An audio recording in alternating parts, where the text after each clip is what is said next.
Drop a like on this video, guys, if you guys are ready for Call of Duty Modern Warfare. We're only 24 days, 4 hours, and 26 minutes away from playing Call of Duty Modern Warfare. So make sure to drop a like, guys, if you are ready for this game to drop.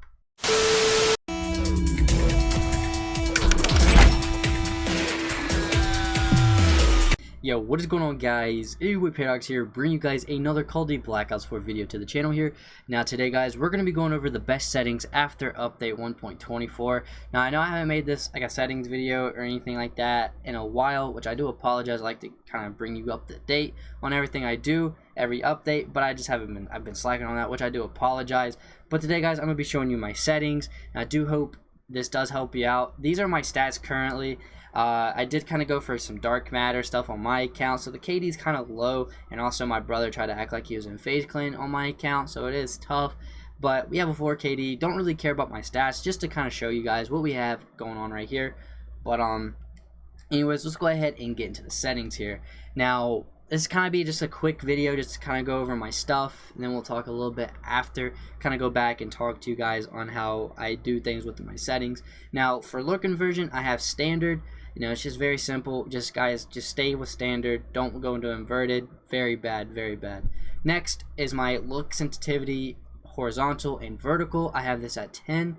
It's just super comfortable. I highly recommend you guys using it. I have actually a lot of people using 1010. You know, they like it. It's just that. Next, I am using 1x on the ADS sensitivity and high zoom sensitivity. It's just perfect. If you want to drop this down to 75, that is good as well. It's perfect. For target assist and aim assist, I have this on. It will help you out a lot. You know, be more accurate, and you know, just able to just help you out in general. It does really help you out. So make sure to have these on. Next is controller vibration. Now I have this off. Now this is all up onto the I have this off just because it throws my shot off if my controller vibrates. It just does. I don't know if it happens to everybody. It just happens to me. Next, sprint cancel reload. I have this off. You don't want to like be in a situation where if you need to just run and get out of the place. But if you have this on, when you try to run and you need to reload, it'll make you walk and just like kind of like glitch your person so he can't run, and then you'll get got, and you just don't want that. Next, auto mantle. Now this is a really bad thing to have in a game. I would say keep this off, just because if you're near a box or something that you can jump over, and if you're near it and you jump near that, it'll make you auto mantle that, and you don't want that. You will lose so many gunfights with this problem right here. It's terrible. And I have auto sprint off. I think a lot of people use this only when their controller is broken, but I don't use it. Next is stick layout, and you just want to keep this default. You don't want to mess with it or anything like that. Button layout I have as tactical. Now I do use a SCUF controller.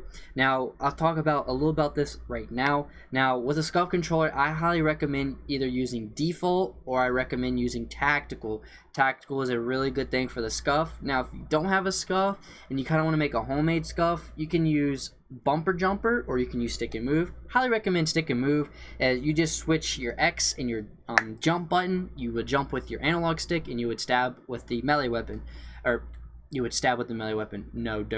You would stab with the jump button, which would be X at that time. Now I highly recommend this if you don't have a SCUF controller, but if you have a SCUF, just go ahead and knock it down to tactical. It's really good. And then L1, L2, R2, R1.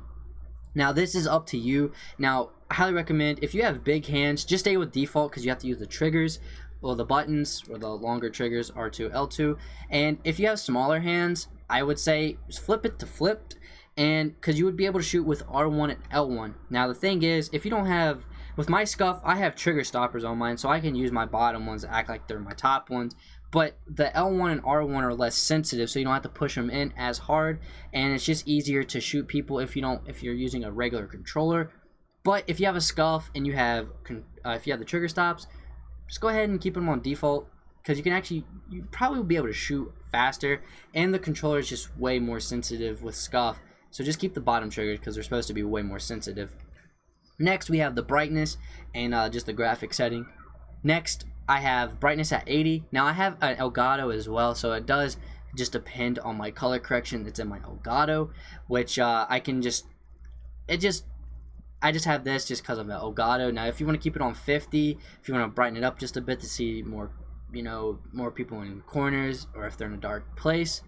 Next, I'm running Colorblind. Now this is why I see a lot of people in my comment section actually talk about this. Why is your color feed purple and yellow? Now I have Colorblind on. No, I am not colorblind. I just have this on just to make the game look better. The mini-map is way easier to read when you can see yellow enemies instead of like a dark red. And it's just way easier to read mini-maps. This is why I have it on. It's just way brighter. You can see where everybody is. And it's all up to you. For the full name indicator, you can have that on or anything like that. But this is another important thing right here, safe area. Now, you're going to have to go into your PlayStation settings to do this. Now, you just want everything to be as small as it can because you want all the action to be in the middle of your screen. If you're running a TV, if you're running a monitor, anything like that, you want all the action to be in the middle of your screen, not zoomed in or zoomed out. You want everything to be closer in. So zoom it in as close as you can. Get the box as small as you can. Highly recommend that, guys. Next is audio. Now I do mess with this a bit just because I do stream and I do, just chill off and the stuff gets loud and I can't hear people in my party chat or just anything like that. I have master volume at 9, have the voice, music, team chat, sound effects, and cinematics volume. I have it on 7 and I have the music one at 0 just because Activision, has claimed my videos before just because of having the Treyarch music in the background, so I don't like that. I have multiplayer dialogue on. Now this means actually you can hear the specialist talking in game. Now if they have their gravity spike ready, you can hear Graph Slam ready, or you can hear 9 Bang ready, Tempest ready, whatever it could be on the other team that they have. You can actually hear them calling out if you're sound touring. And controller sound, I have it off. You just don't want that. Now that is going to wrap it up. Now I kind of want to just go back and tell you guys why I run these. Now with look inversion, I have this on. Like I said, if you have inverted on, you look up, you look down, you look down, you look up. Just opposite of that. I'm just going to go over the things that it's like the major things. Controller vibration, I advise you to have it off just because your aim can get thrown off using vibration. And auto mantle is, of course, if you jump near a rock, if you have this on, it does make it where you jump on the rock while you're shooting and it would mess up your aim and stuff like that. And auto sprint have off as well just because when you're running, if you need to reload, if you're running gung ho, this isn't going to be a problem.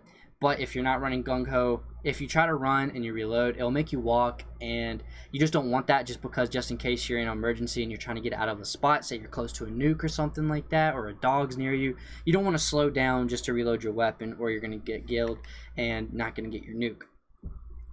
Next, tactical layout. The button layout, I run tactical just because I run a scuff. Now, like I said earlier, if you do have a regular controller, go ahead and just use stick and move or bumper jumper, tactical or bumper jumper.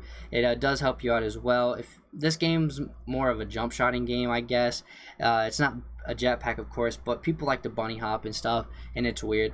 But that is going to wrap it up. Thank you guys for watching. If you're brand new to the channel, do make sure to drop a like, subscribe to the channel, turn on post notifications because we're less than 50 subs away from hitting 47,000 subscribers. I just want to say thank you guys for the support. It does mean a lot. And also, guys, go check out my Twitch. It's in the description. Go make sure to drop a follow and turn on noties.